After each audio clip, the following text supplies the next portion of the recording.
విశ్వామిత్రుడు పూర్వము మహర్షి కాకముందు రాజర్షి అయ్యిండు.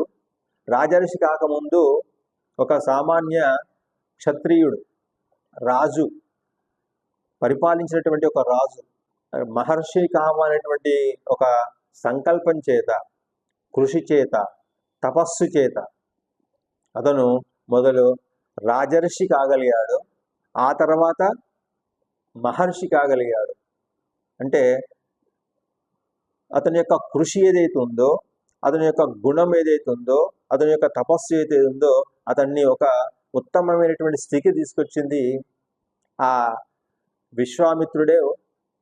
రామ లక్ష్మణ ఇద్దరికి కూడా మంచి గురువై బల అతిబల అనేటువంటి విద్యలను నేర్పి సమస్తమైనటువంటి ధనుర్విద్యలతో కూడా ఆ రామ